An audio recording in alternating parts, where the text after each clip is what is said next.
Hi everyone, this is Kindred.soul.art, and today we're going to do a little tutorial on this cacao flower. And I'm really excited because I feel like cacao flowers don't always get enough love. So these come from the trees that chocolate is essentially made from, the beans from those trees. And we get so focused on those beans that we forget about the beautiful flowers that they also grow.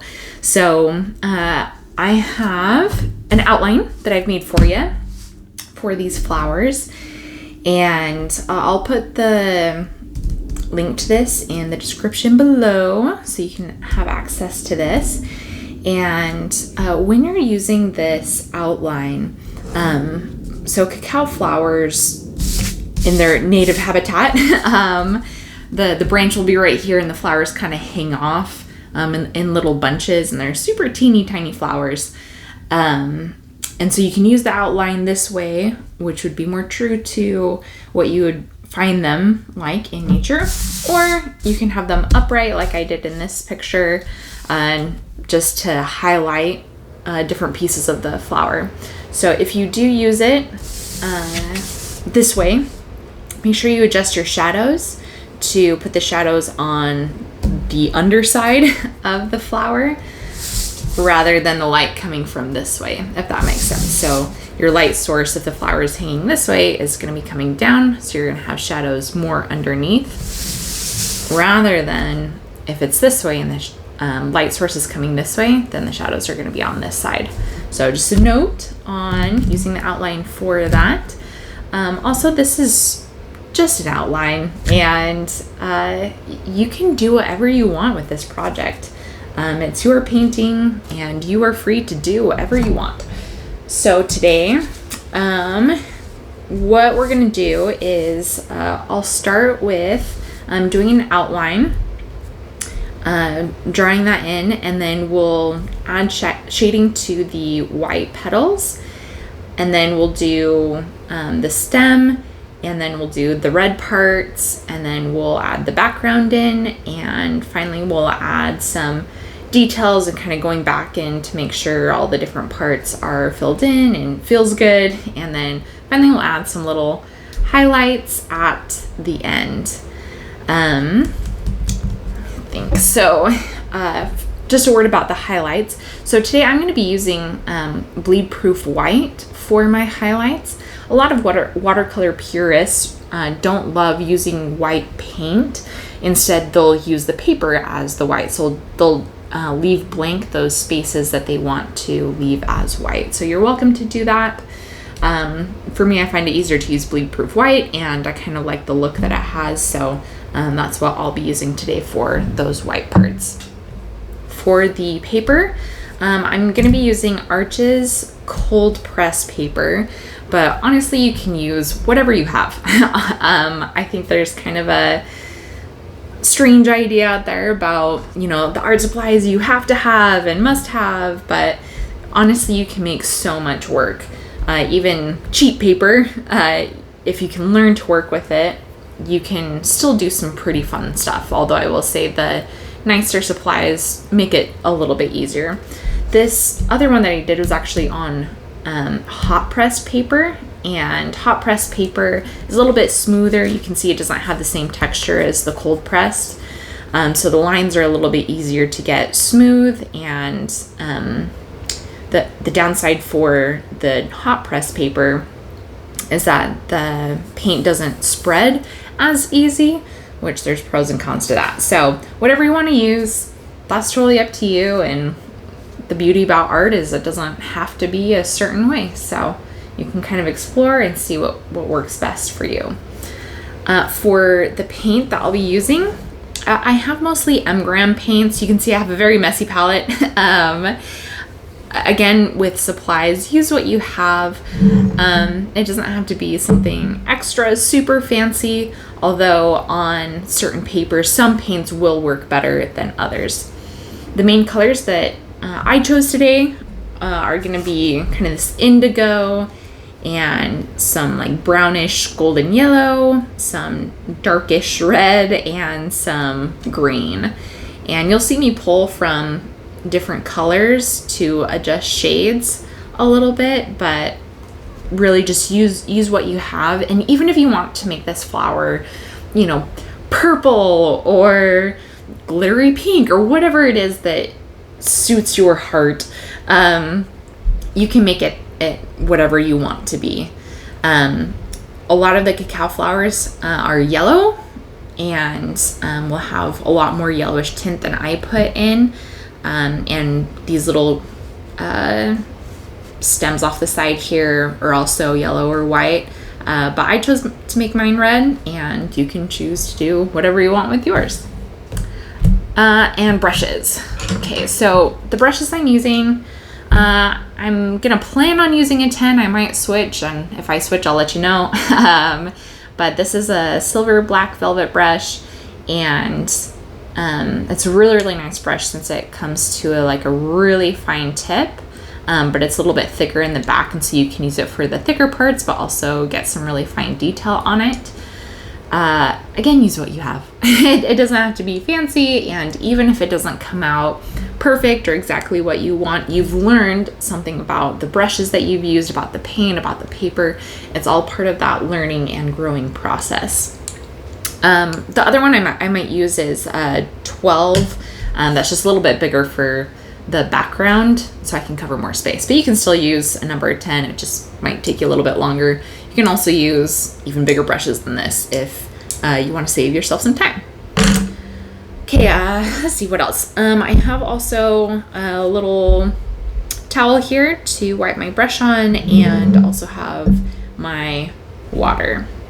Okay, let's get going with the outline. To trace your outline, I'll put this right there. You can use, well, I'm using today a light box, which, as it sounds like, puts in light from the back, and so you can trace that on there pretty easy. If you don't have a light box, that's totally fine. You can use a window. You can also use tracing paper if you want. I've seen some people get a glass baking dish and just put a light underneath, and you can trace it that way. So there's a lot of options if you don't have a light box. You don't have to be limited by the supplies that you have. Okay, I'm gonna line this up. And I'm gonna be tracing today with just a regular pencil. But a lot of people like using watercolor pencils to trace, so that if you want to get rid of the line, you can just add water and it kind of blends in with the painting that you're doing. So that's also a really great method to use if you want to trace that way. But to make it show up a little bit better on the video, I'm going to be using this pencil today. So let's go ahead and trace.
think I have everything here. All right. Hopefully see that.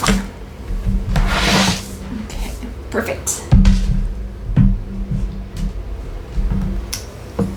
Okay, so now I'm going to go in and I'm going to start with the white parts of my flower.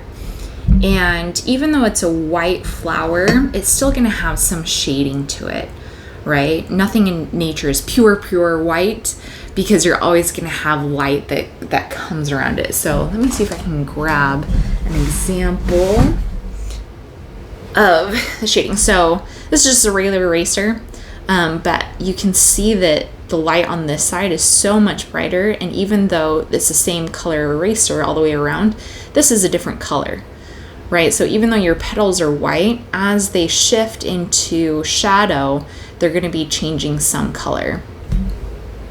And that's also a good trick to use for painting other white objects, as there's actually a lot more color there than you might think at first, especially with shadows and the way that the light hits different objects.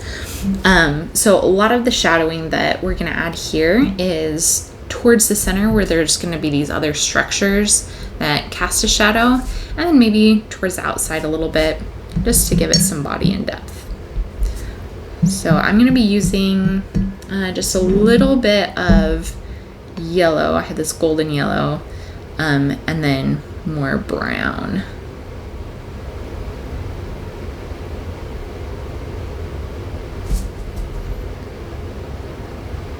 Start here.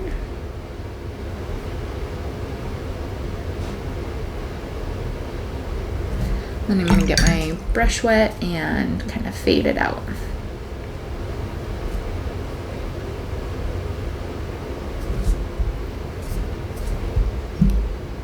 Okay, and it looks like as I'm looking at this shadow, it needs a little bit more gray in there towards that center. So gray or blue will get you some of that darker shading on the inside. Okay, we'll do the next one.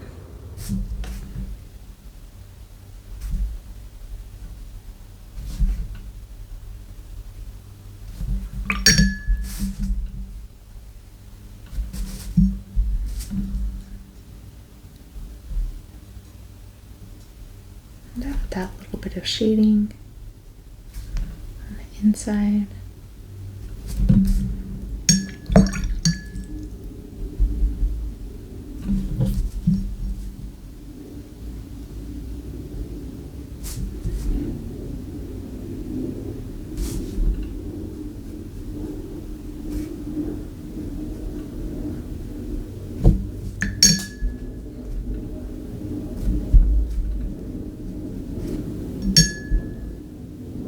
Add that kind of gray or blue, dark blue.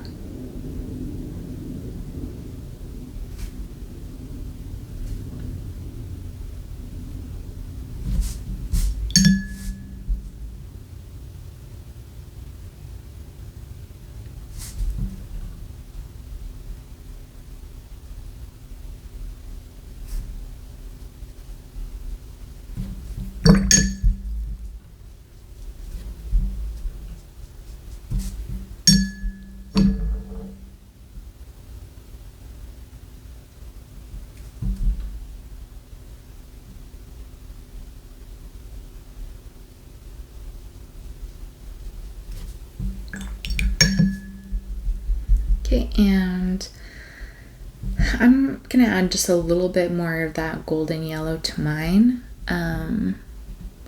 Because if you Google pictures of the cacao flower, there's some of that goldenness that I love about the flower. I'm just add a little bit here. And fade it in.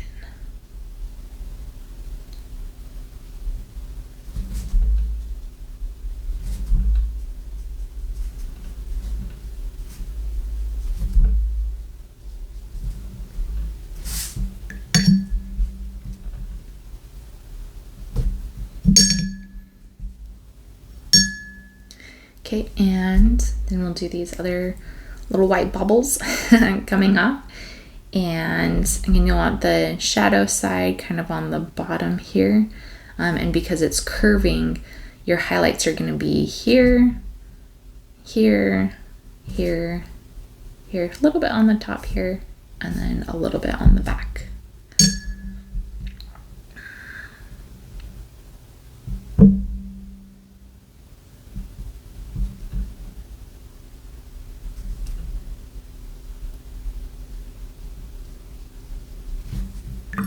Looks like mine bled just a little bit, but that's okay because I'm just gonna lift it up, and that's a shadow part, so that's okay.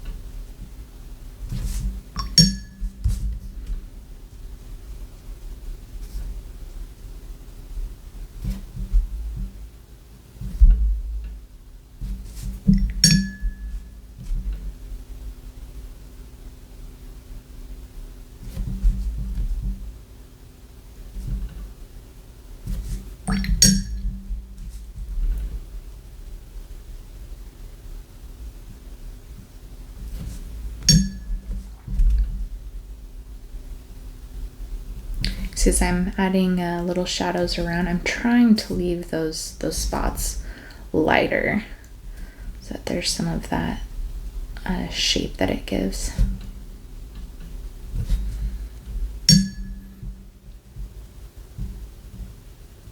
Add a little bit of that blue-gray to get some extra shadow bottom there.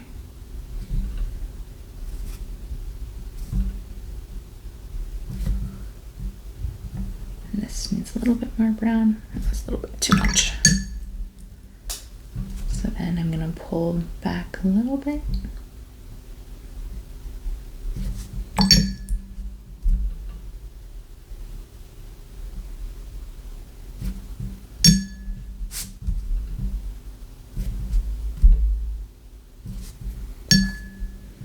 And I'm missing some of that golden yellow, so I'm just going to add a little bit of that around.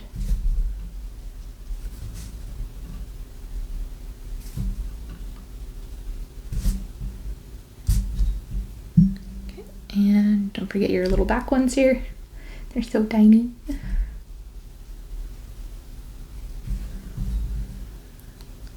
With some of their little shadow.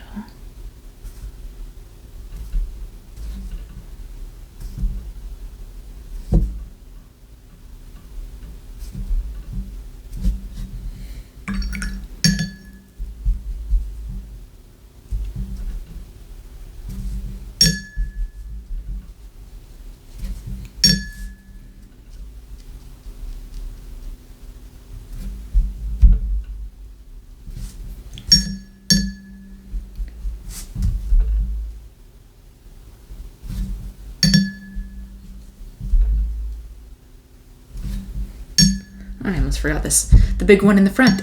So I'm gonna go in and do that one.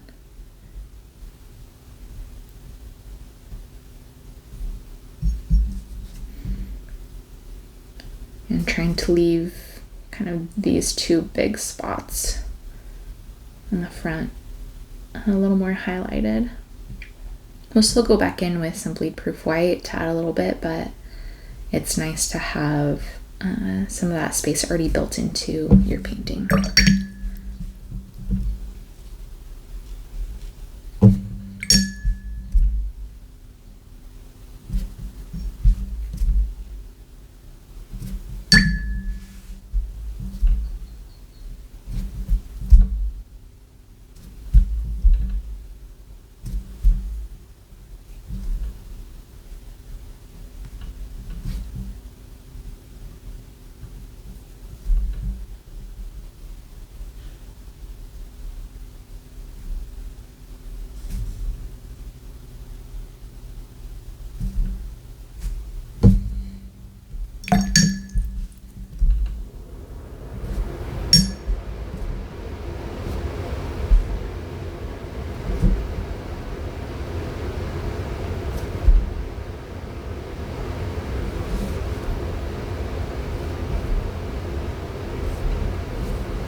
I'm actually going to use a little bit more brown. Hopefully it's a little bit more dry. Because this does need some more shading in here. You can see as it transitions out, there's not enough shadow in here that's being cast by the different things around it. So I'm going to use a little bit more brown, and that'll help tone out some of this yellow that I have. And your painting will be obviously a little bit different. We're all using a little bit different paints, different amounts of different paint. So let your painting speak to you. It'll tell you what it wants.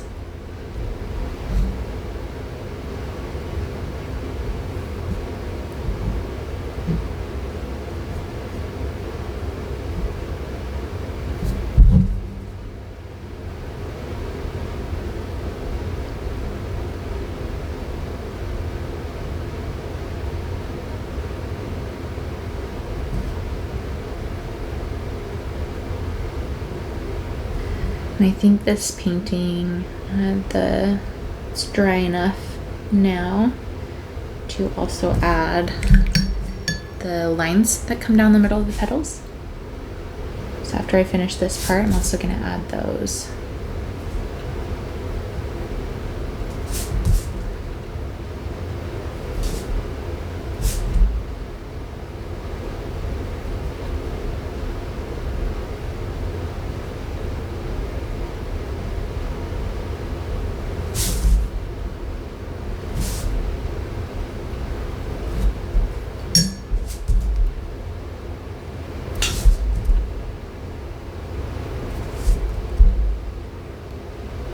You see me occasionally scrubbing like this.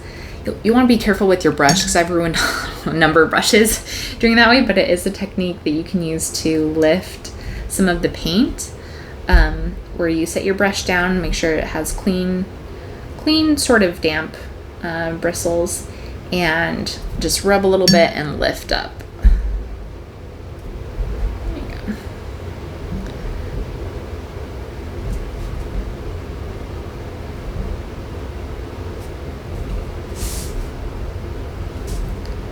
I'm going to add a little bit more to these back ones. Your painting is also going to stand out more once you add the background. So don't worry if it's not super, if the contrast isn't super high right now. You'll get there. We'll get there together.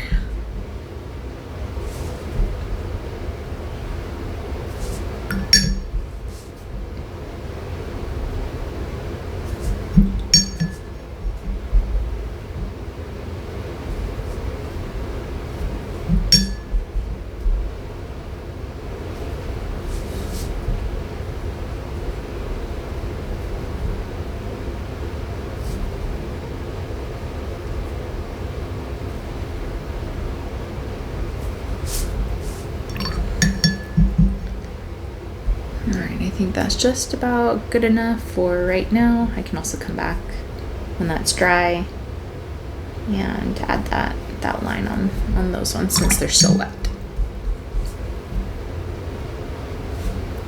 Okay, so now we're gonna do the stem, and I'm using just a green, and to add a little bit more variety and texture, it's kind of nice to add different colors of greens, or if you're using a green, add just a touch of yellow in there, or if you want to make it a little bit darker, add blue instead of black to give it a little bit more body and depth.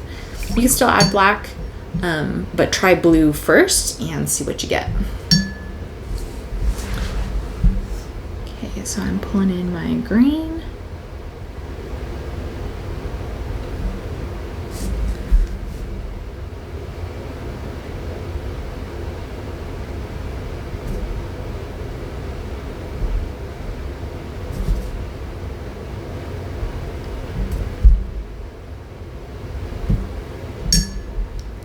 I'm gonna add a little bit of yellow through here.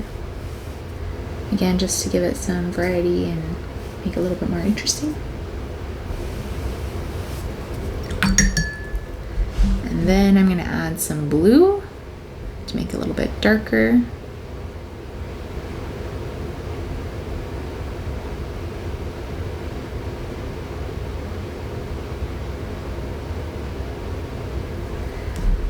and get the shadowy part up here.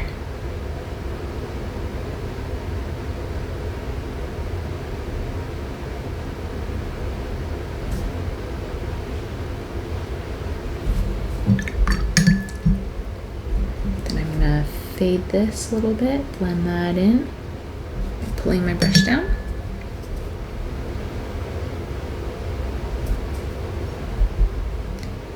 And I'm gonna add a little bit of that darker at the bottom, just so it looks like there's a little bit of a highlight there in the middle part of the stem. It'll kind of pull your eyes upwards.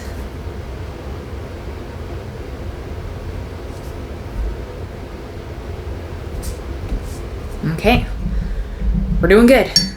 Next one up is our red, or the parts that I have in red here. You can have whatever color you want, but I'm using red today, so we'll do these red parts. And for the red that I used, I just had a regular red and added in a little bit of purple and black to get it this kind of darker maroonish color. Again, you can use whatever color you want.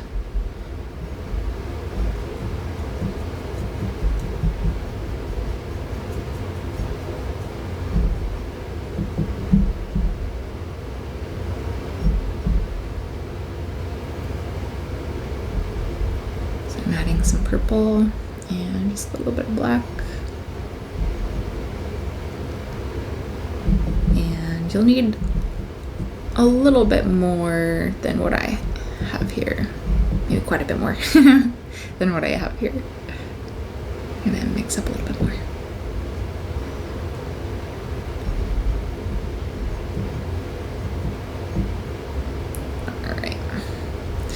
Okay, let's start with these guys up here. So I'm just going to pull my brush down.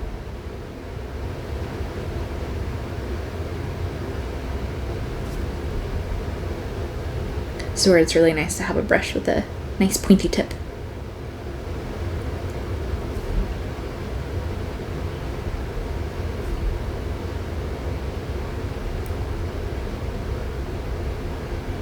Okay, and then while it's still wet, clean your brush off and pull some of this center part up.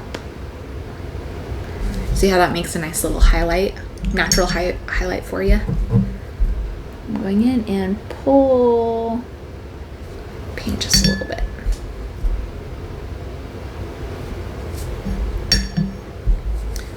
Okay, and we'll do the next one.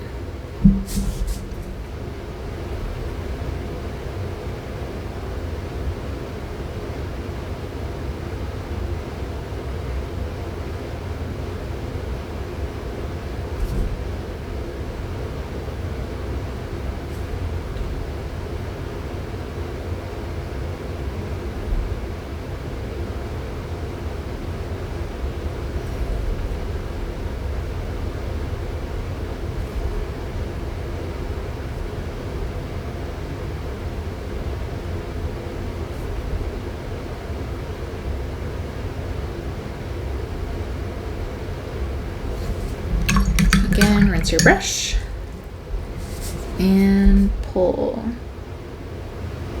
up that paint, soak it up.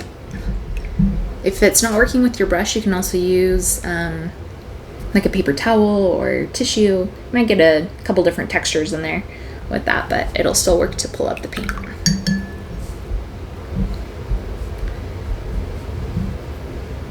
Okay, and I'm gonna go over to doing a couple of these just so that this has time to dry before I do the one next to it.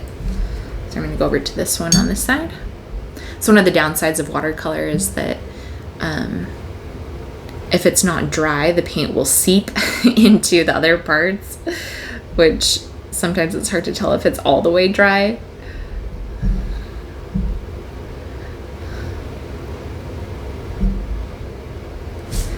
Okay, I'm gonna paint over here.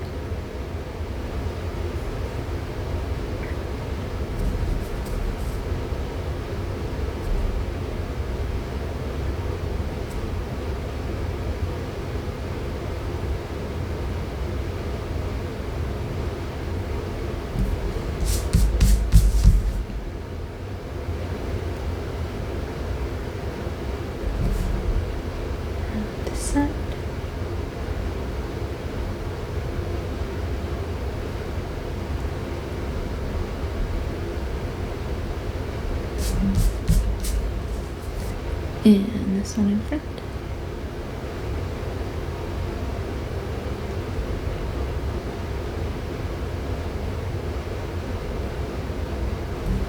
If your painting does end up bleeding into other areas, that's okay. I think sometimes we get so caught up in, oh, it's not perfect, or I didn't do it perfectly, but so much of art is really just falling into mistakes and embracing those and working with them instead of against them. Some of my best paintings came out because I made mistakes, and part of creativity is figuring out, okay, what do I do with this now? Okay, I'm going to go in and lift just a little bit of paint on these little flowers here. Little ends to give that just hint of highlight.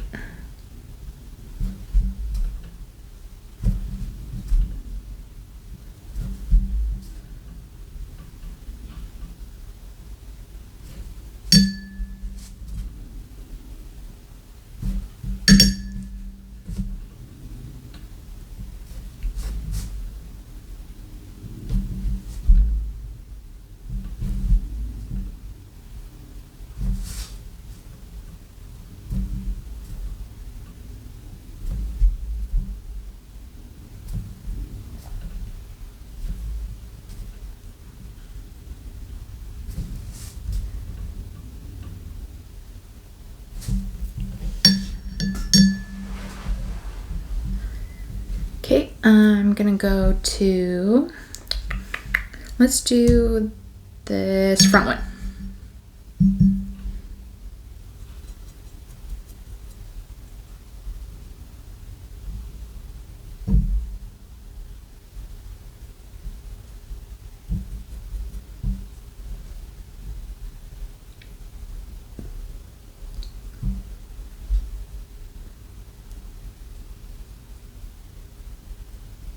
I'm gonna mix up more. Like I said, I always end up mixing too little.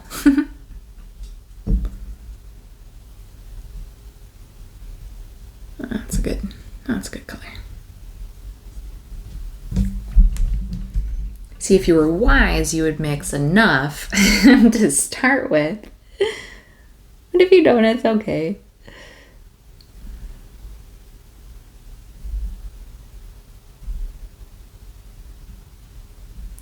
You just make more and try and match it as close as you can. If it doesn't match perfectly, that's okay.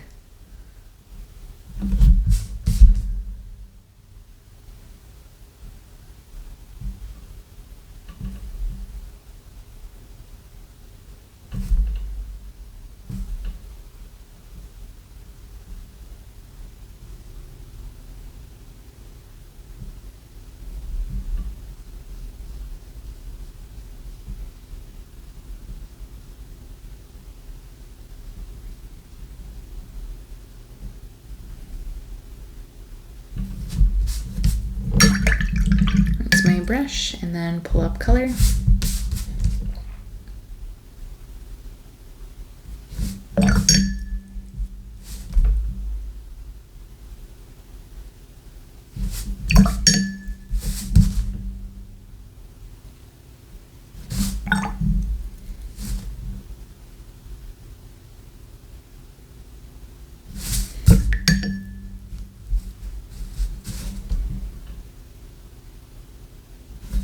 Sometimes when you pull up color, you might get a little bit of a harder edge, and that's okay. You can go back in later and soften up that edge later when it's a little bit more dry. Okay. Looks like this has a little bit too much paint on it, so I'm going to pull some off.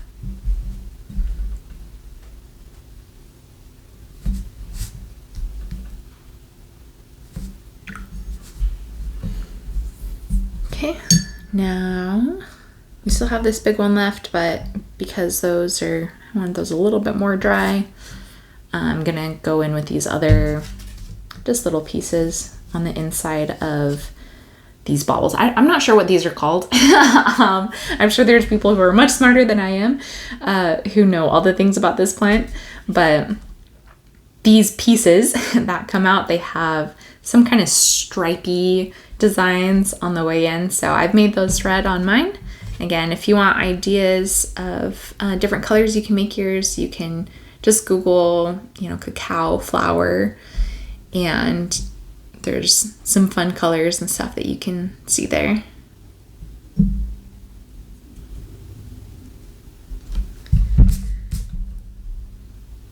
Guess I'm just gonna do a couple little stripes.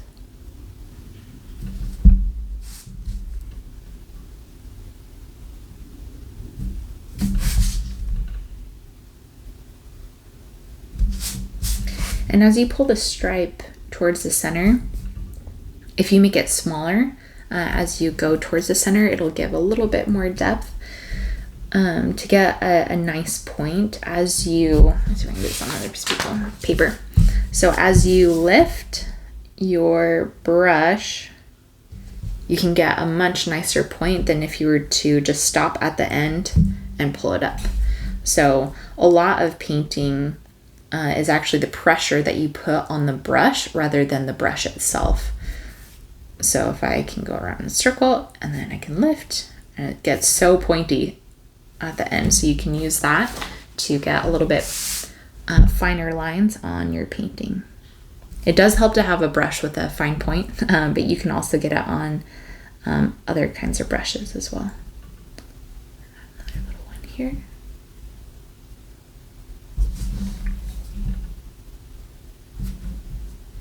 Okay. And it looks like that's still wet, but since I'm going to go back in with some details and where it would be bleeding over, I'm okay with for this one. So I'm going to go in and do that front one.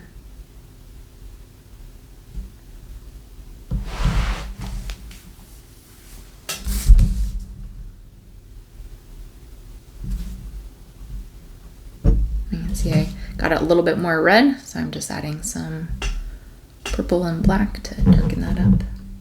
That's better.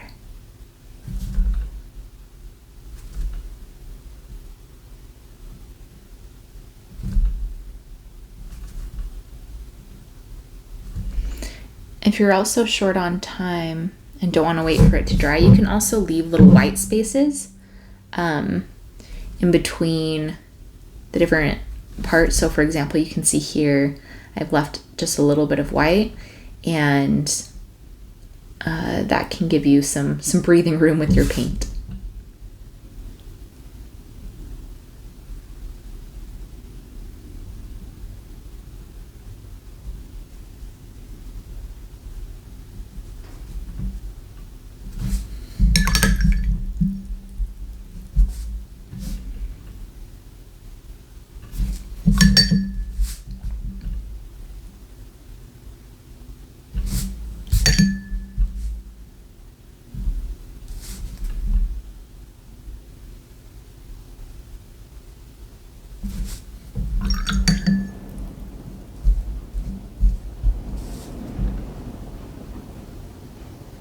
I'm not sure if you can hear that. It's started raining outside.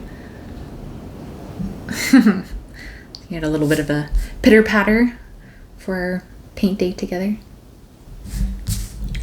Okay.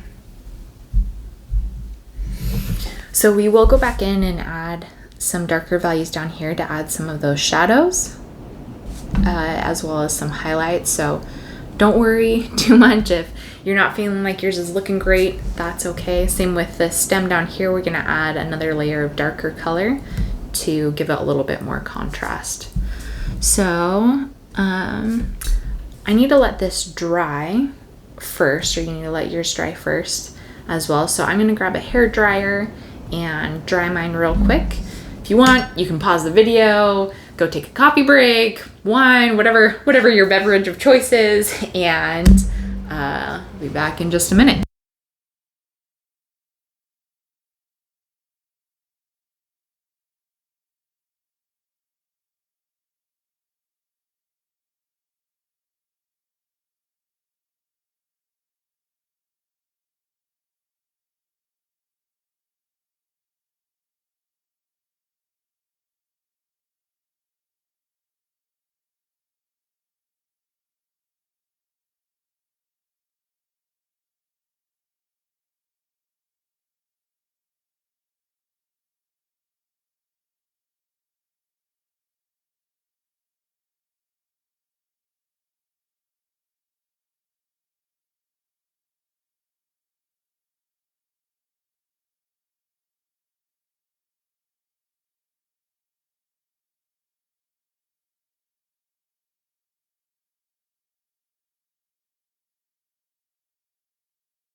One way to check if your painting is dry is if there's not any sheen on it. So if you don't see it wet, you can also touch it. And if it's cold, then you know it's still wet.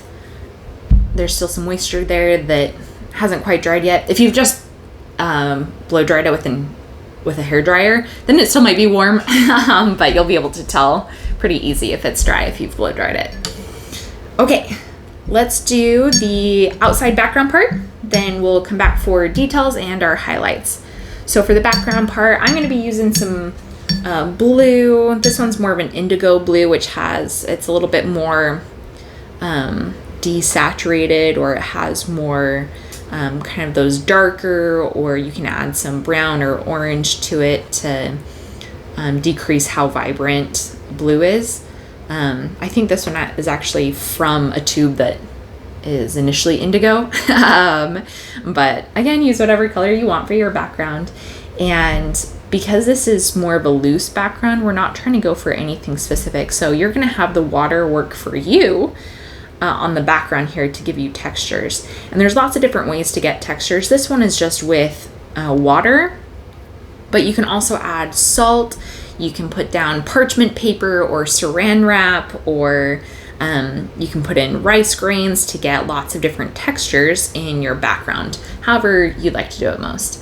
I might use, I'll probably use some salt on mine just so you can see what it looks like. But I really love being able to work with the water textures. They call these blooms, where the water pushes the pigment out from where it's at, and so you get these fun little bubbles and bits that create really interesting textures.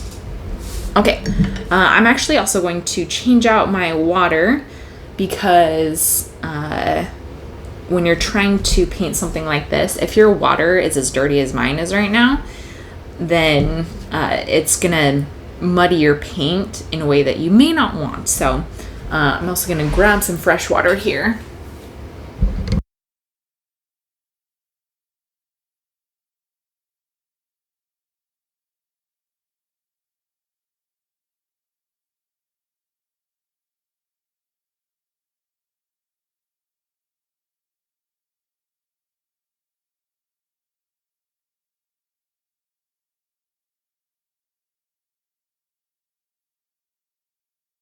Okay, now that I've got my fresh water, let's do some background. So I'm going to start with making the paper wet first, and that'll help the paint spread in different ways that you might not otherwise see. So this is called wet and wet technique, and what I've been mostly doing up till now is wet on dry is what they call it, when you put down the paint without getting the paper wet first. Here we go. I'm going to start on the underside here and just go carefully around.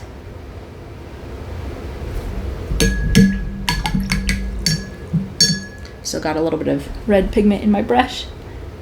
That's okay. I'm going to spread this out a little bit farther.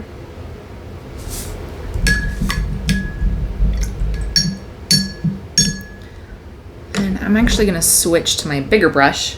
One, because that other one needs a little bit better of a cleaning, because it still has some of that red pigment in there. And this bigger one will help me cover more area. Okay, so I'm getting it wet.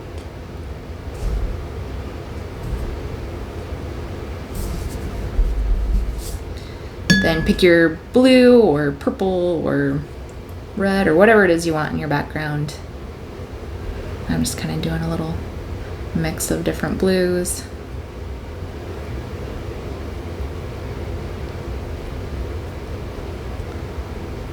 I find that when you add a whole bunch of different kinds of blues, you get more interesting color.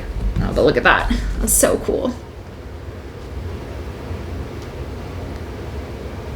It's one of the really cool things about watercolors, how it spreads, and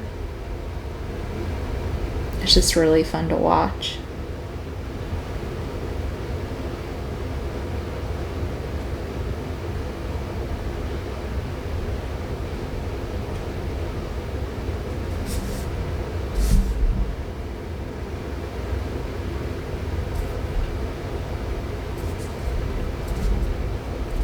Okay, then I'm going to grab more water and help this spread out. So I'm not going to be super picky about where this goes, just to spread it out here. And also get it wet, and as you come in, touch it and it'll pool, which is, I just love that part of watercolor. It's just so fun to watch.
All right, while this is still wet, I'm gonna start doing the salt textures down here.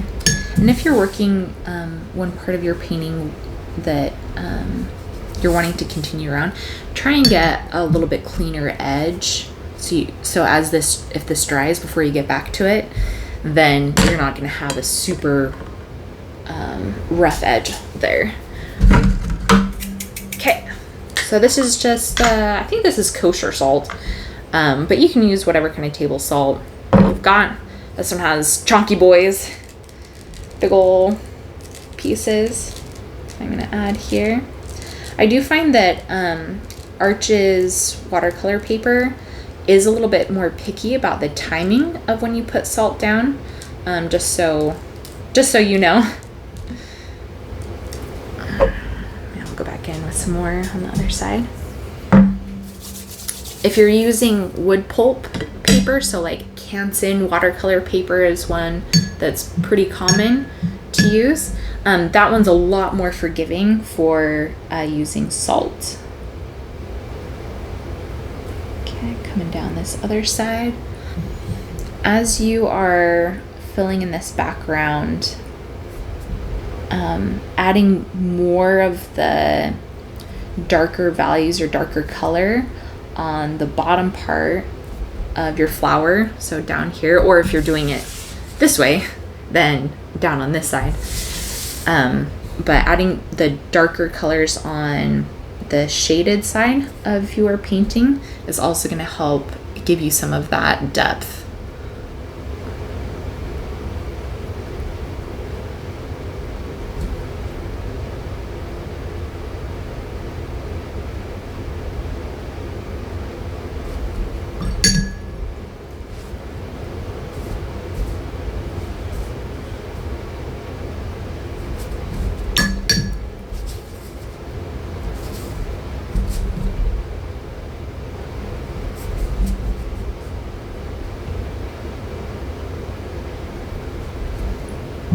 And since this is a white flower, adding in that darker value around it is also going to help your flower stand out more if you're doing it white.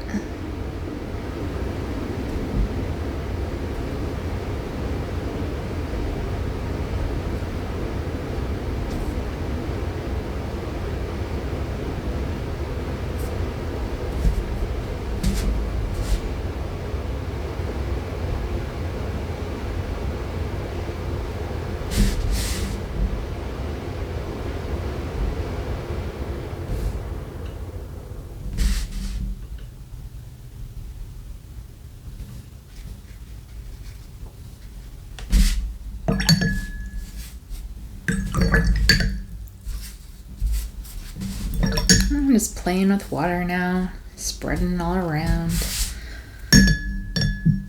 It's a nice thing I love about doing backgrounds like this is you don't have to worry about how perfect it is or where things are. You just let watercolor do its thing. You can let go of the effort that you would have to put in otherwise. It's nice to let go once in a while.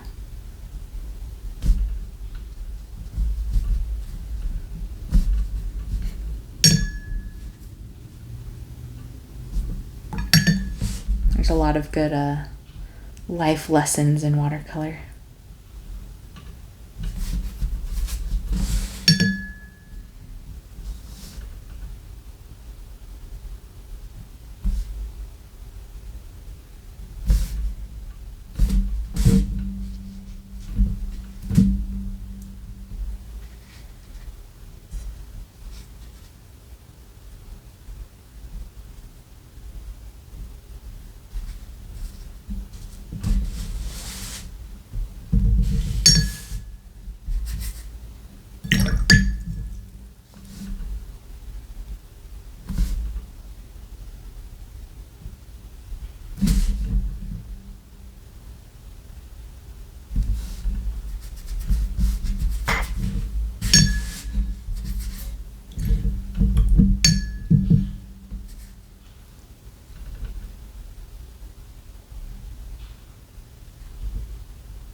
So you can see now how much the flower stands out, the white against the dark background.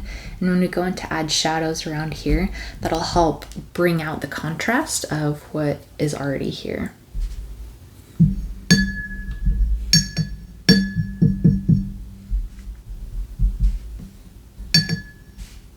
Just a little bit more blue up here.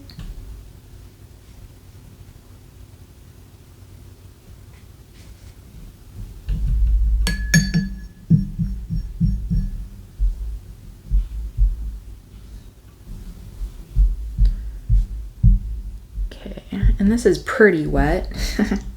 Yeah, I got it pretty wet over here, which is totally fine. But it's gonna need to dry just a little bit because you can see it's kind of puddling and a little bit soppy. And for some of the water tricks to work, it needs to be just a little bit more dry. So while that is drying, I'm gonna go to the inside part of here and start adding some of those little details. I'm gonna switch my brush back to this one. And while that's dry as well, I'm gonna grab some more clean water. As you can see, I have dirtied this one sufficiently. So I will be right back with some clean water while this is drying.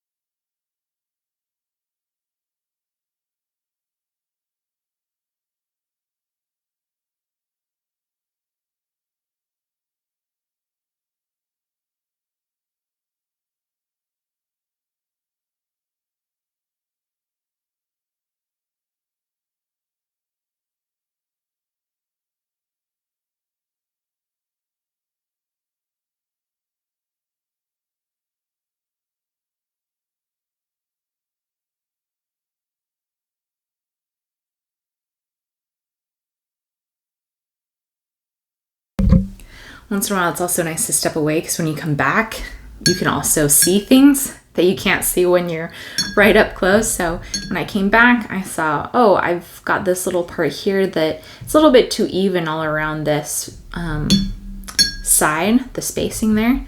So I'm just gonna go in with a little bit of water and soften that up a little bit.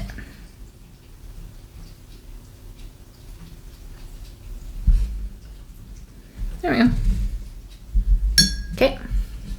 I'm moving to that center bit. I'm going to use a lot of dark brown, and you can use gray or really dark blue or black to get some of the darker values in here. Brown is a nice color for what we have, what we've got going here. I'm going to use some of that brown.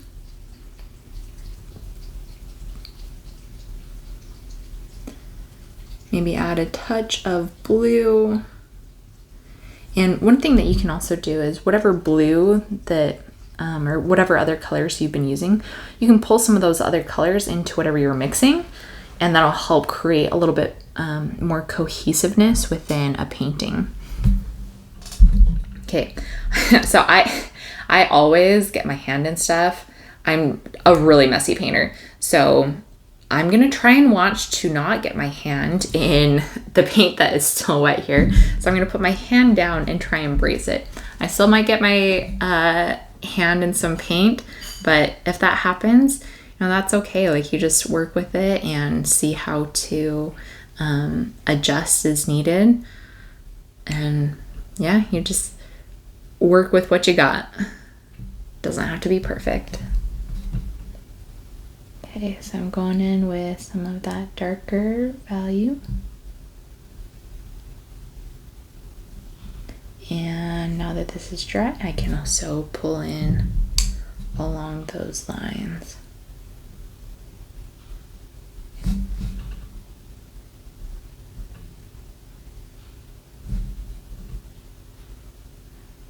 Be really careful around the edge here, since that blue is still wet.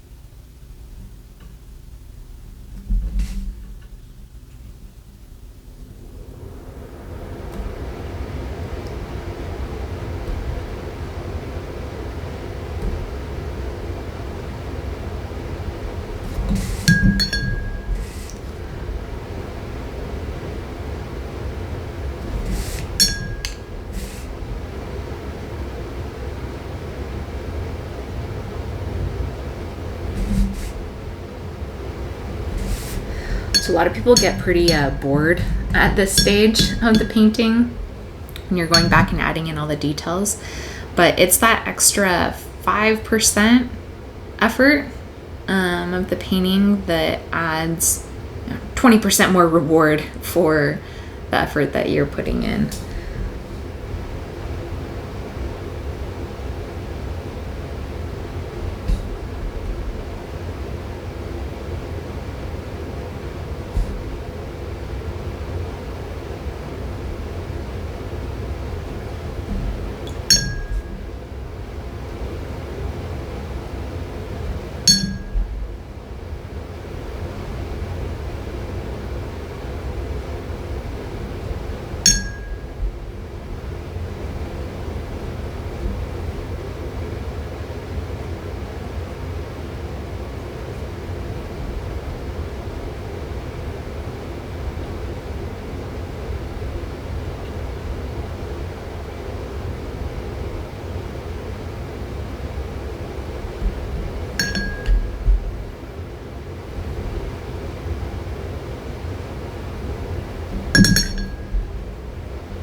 You can see as I turn up the contrast, or the ability to differentiate the objects in your painting, it really makes it pop.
So you can see here, I just got right a little edge of that blue and it pulled it in.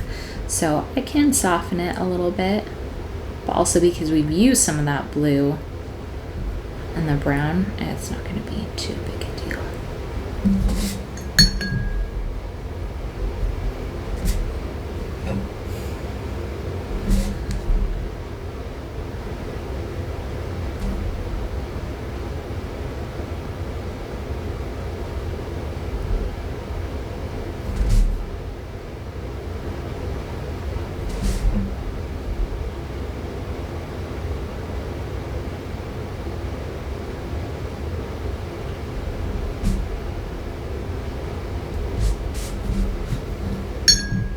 It looks like this is more of a sheen now, so I'm going to show you a little trick you can do. We're just using a fan brush, but you can also use like a toothbrush or even just like a regular paintbrush to do this. But you get it wet and you just sprinkle some water. And you see the textures coming in here. That's so fun. Watercolor's fun.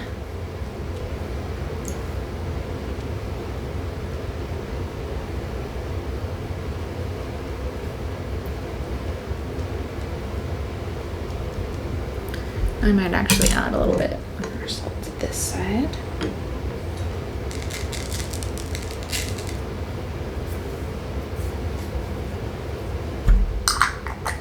You can also, if you want to do a second round of the outside to make it even darker or to add layers of paint, which can also add interesting texture.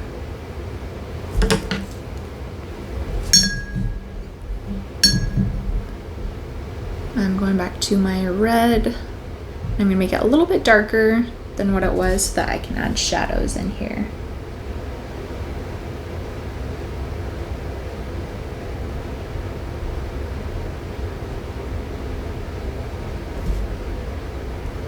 Yeah, try not to get my hand in the blue. Or it's the hardest part of being a painter for me. It's not sticking my hand in all the paint.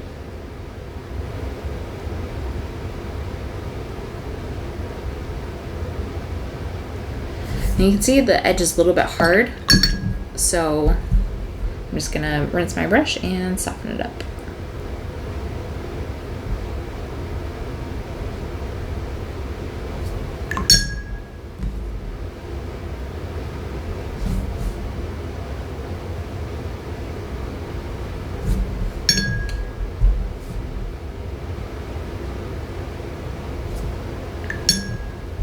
And get some of that darker color again and add just some interesting highlights in here.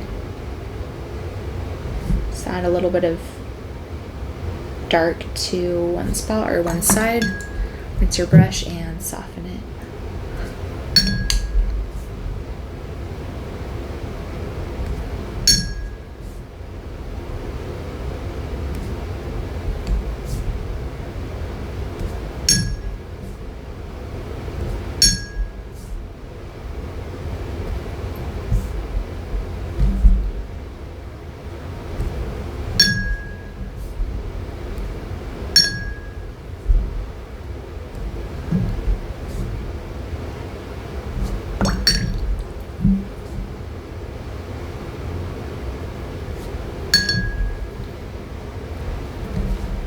I'm going back in here, adding a little bit darker to the ones in back.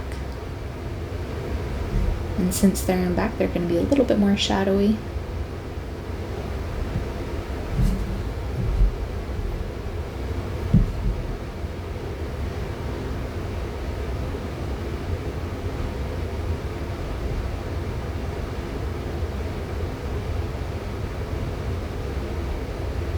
And since these are rounded, as you're putting paint down, you try and round around the edges, and that'll also give you more depth to the part that you're working on.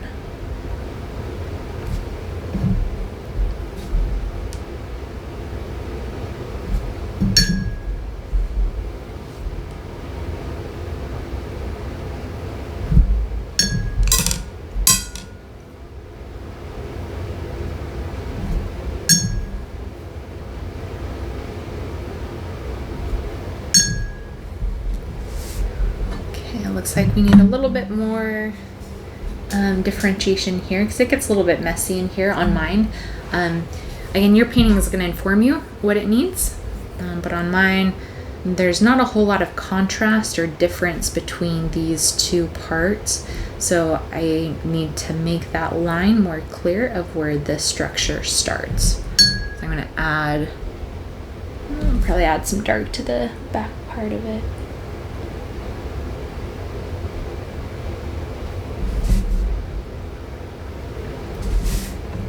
And then add maybe some shadow down here.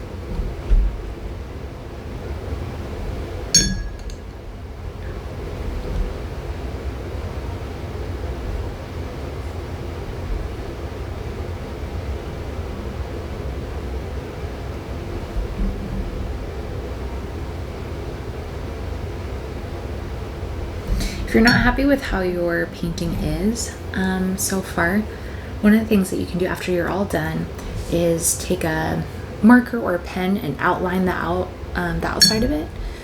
And that can sometimes help salvage paintings that you don't feel quite proud of or feel like aren't quite the direction that you wanted or intended.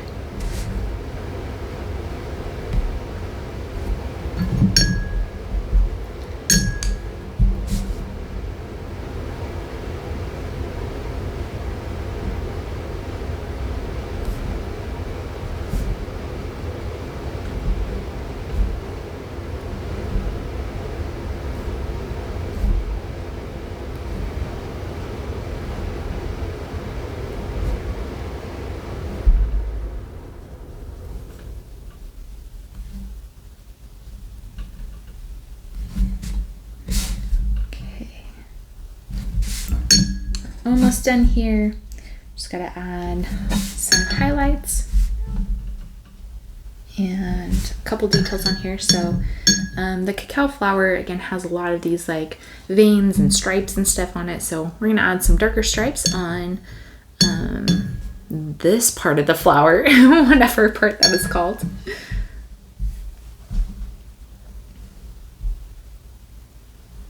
gonna be almost black if you want. If you don't have a black at home, you can always mix your own. So you have red, yellow, blue, and to get a good ratio, add a lot more blue and red than yellow to the mix. So you can also start with a purple and add in a little bit of yellow, and that'll get you closer to a black.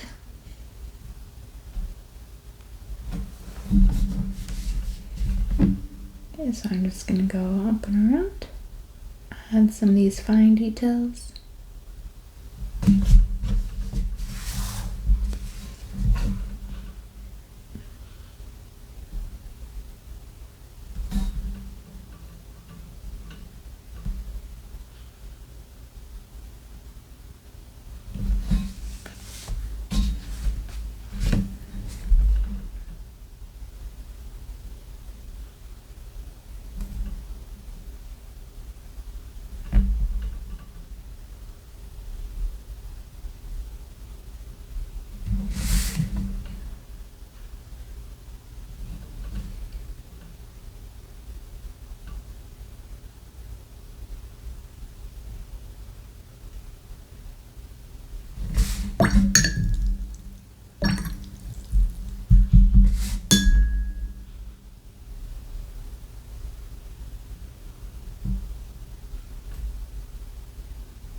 And we have the green stem that we also are going to darken up. So get a darker green. And adding a little bit of blue to make it darker, and then you can add black.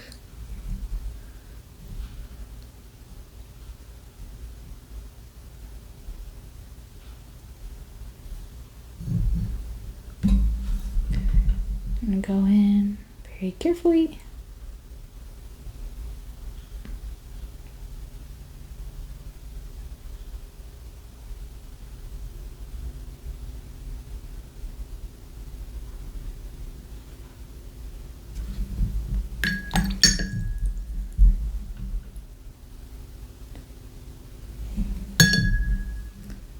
And then adding that same dark from the other side.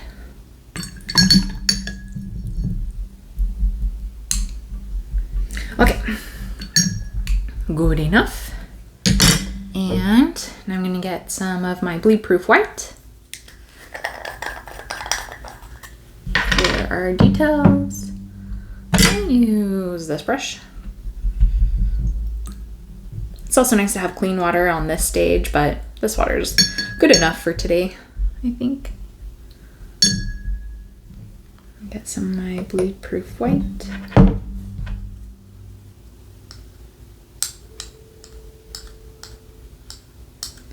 And I'm just going to add highlights in those areas that we talked about before, so around this side of the flower.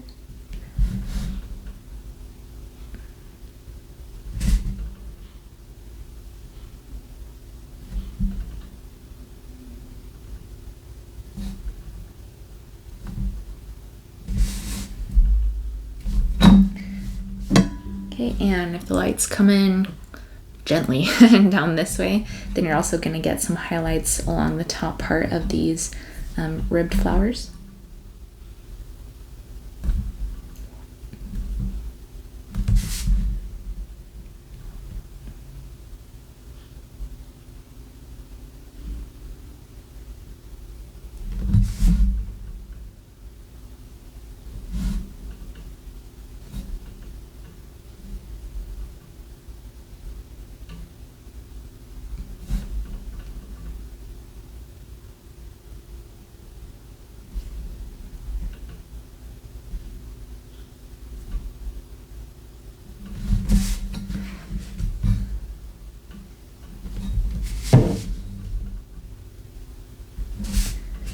Okay, and last but not least, gonna add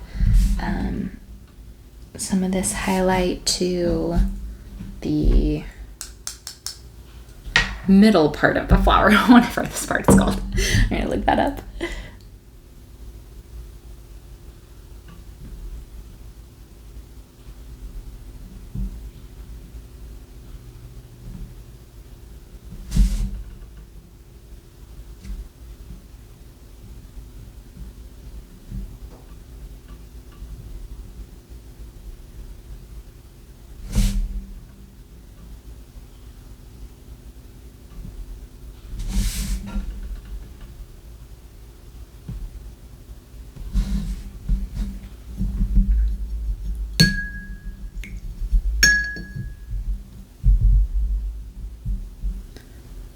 Okay, and you take your last look at your painting. See if there's any spots that maybe need a little TLC or some love.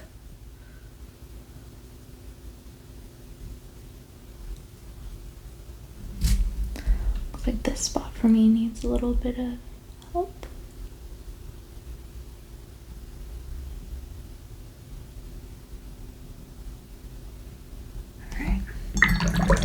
And this ended up being a little bit strong, so with Bleedproof white you can also soften it just a little bit. So I'm going to soften the edges of this just a little bit.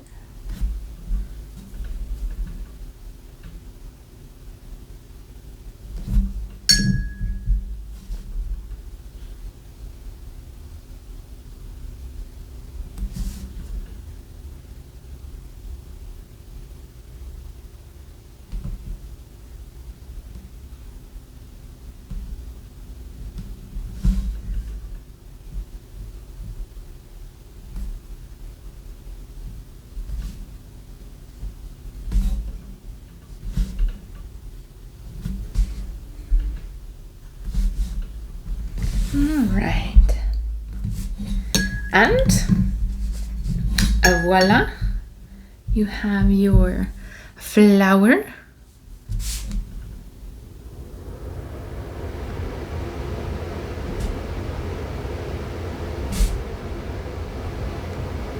This is the stage I always get stuck on because I'm like, oh, just one more thing, one little thing. Sometimes you'll notice if you take a picture of it, then you'll see something different in the photo. Notice other things that you want to change or add. So usually this stage, I do a lot of futzing.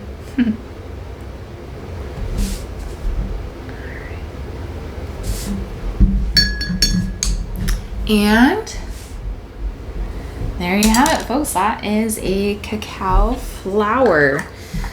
If you like this, go ahead and like and subscribe for more videos. And if there's different things that you guys want to see, I'm happy to make those videos for you. And, you know, if there's a technique you're interested in or a product that you really want to see, let me know and we'll do some fun videos. So thanks for joining me today. I am Katie with Kindred.soul.art and hope you have a great day. Bye.